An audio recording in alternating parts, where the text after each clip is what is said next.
Ya, assalamualaikum warahmatullahi wabarakatuh. Bagaimana kabarnya hari ini anak-anak? Sehat?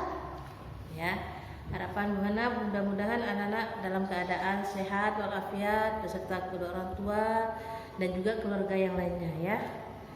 Dan Buhana berharap dan berpesan anak-anak selalu menjaga stamina ya. Karena dengan begitu insya Allah badan kita kuat, badan kita sehat. Ketika mengerjakan tugas, insya Allah juga bisa menyelesaikan dengan baik ya. Baik anak-anak, hari ini kita melanjutkan materi Al-Quran Hadis terkait dengan surah Al-Kafirun. Surah Al-Ma'un ya. Masih surah Al-Ma'un. Sebagaimana minggu lalu kita sudah bahas. Akan tetapi hari ini kita akan membahas terkait dengan menerjemahkan surah Al-Ma'un dan juga menjelaskan isi kandungan surah Al-Ma'un ya. Silakan anak-anak diperhatikan bukunya, dibuka ya halaman 16 ya, masih terkait dengan surah Al-Ma'un dan terjemahnya. Di sini Buhana akan membacakan surah Al-Ma'un dan juga terjemahnya ya. Tolong anak-anak disimak dengan baik ya. Bismillahirrahmanirrahim. Ara'aital ladzi yukadzibu biddin.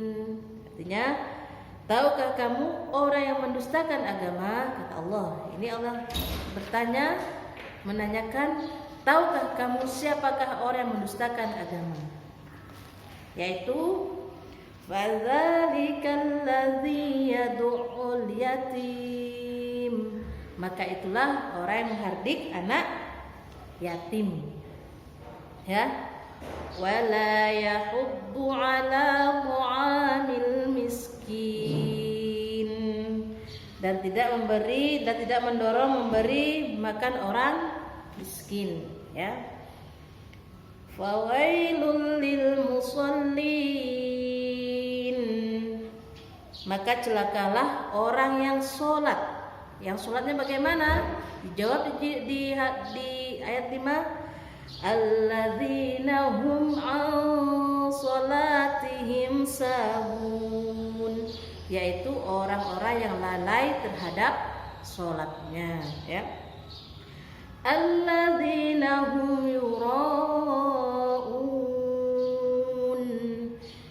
yang berbuat riya, wa yamna'unal ma'un, dan enggan memberi bantuan. Nah, ini sudah jelas bahwa dalam surah Al-Kafir ini menjelaskan tentang ciri-ciri orang yang mendustakan agama. Di ayat pertama Allah bertanya, tahukah kamu siapakah yang mendustakan agama? Orang yang mendustakan agama. Maka dijawab di ayat 2, 3 dan seterusnya ya. Oleh karena itu silakan anak-anak disimak, dibaca ya. Nah, terkait dengan mufradat, silakan anak-anak dipelajari di rumah sambil dihafalkan ya. Apa itu araita alladzi yukadzibu? Silakan sambil dibaca-baca dan dihafalkan di rumah. Nah, sekarang kita bahas terkait dengan isi kandungan surah Al-Ma'un ya.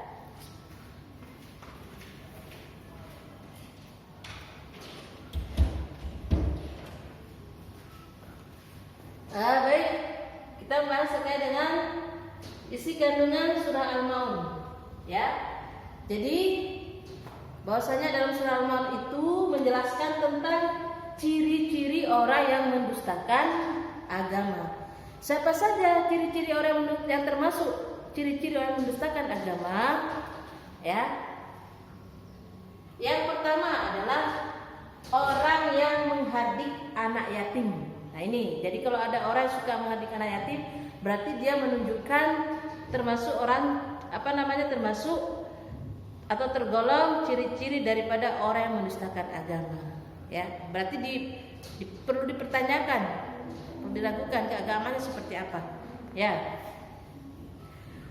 Nah, apa yang dimaksud dengan menghardik anak yatim? Menghardik anak yatim itu maksudnya adalah kayak mengata-ngatai, memberontak ya, memarahi. Nah, itu termasuk namanya menghardik anak yatim. Makanya kalau anak-anak punya teman ya atau punya tetangga anak yatim, artinya orang tidak memiliki bapak atau tidak memiliki ibu, ya. Tolong anak-anak harus bersikap baik, bersikap ramah, ya. Kalau bisa rangkul dia, ya, bantu dia, jangan sampai merasa minder bergaul dengan kita. Kenapa? Karena anak-anak yatim itu mentalnya tidak sama dengan anak-anak yang masih punya kedua orang tua, ya. Oleh karena itu, tolong kalau punya teman baik di kelas, misalkan ada temannya anak yatim, tolong jangan sampai anak-anak mencemooh atau menghina atau mengata-ngatai, itu tidak boleh. Nah, orang seperti itu termasuk atau tergolong orang yang mendustakan agama, ya. Tuh. Kemudian yang kedua apa?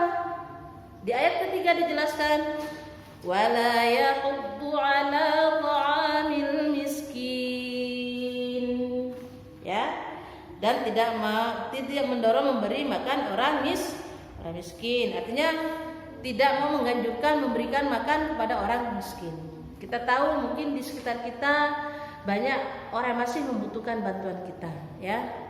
Kalau kita sudah tahu kalau kita punya rezeki lebih, mari kita bantu orang-orang di sekitar kita, khususnya orang baik anak yatim maupun orang miskin. Jangan sampai punya teman, punya tetangga, tahu misalkan orang kurang mampu terus dihina, itu tidak boleh, ya. Atau tidak misalkan kalian punya makanan yang enak, terus kalian punya teman misalkan dia orang tidak mampu. Kalau bisa kalian harus memberi makanan yang kalian makan saat itu juga yang enak-enak, ya. Kenapa? Karena belum tentu setiap harinya kalau orang kurang mampu itu makan makanan yang enak, ya. Oleh karena itu tugas kita bagi orang yang mampu adalah membantu orang yang tidak mampu, ya, anak-anak, ya. Jadi harus kalian pahami. Kalian harus pahami itu. Nanti ketika kalian sudah dewasa, sudah besar, ketika punya keluarga, tolong diingat itu terkait dengan memberi bantuan kepada orang-orang di sekitar kita, khususnya orang yang tidak mampu, ya. Kemudian yang ketiga, orang yang lalai terhadap sholatnya. Orang yang lalai terhadap sholat bagaimana, Bu? Nah, ada yang mengatakan orang yang lalai terhadap sholatnya itu yaitu orang yang sholatnya bolong-bolong, misalkan subuh sholat, zuhur tidak, asar tidak, nanti maghrib baru sholat. Ada juga yang mengatakan bahwa orang yang lalai sholat itu bagaimana? Orang yang selalu menunda-nunda waktu sholat. Misalkan nih, sholat maghrib sudah tiba, bukannya langsung ambil wudhu, kemudian sholat tapi masih main HP, ya, main gadget misalnya, sampai habis waktu sholat maghrib. Nah, inilah termasuk orang yang lalai terhadap sholatnya.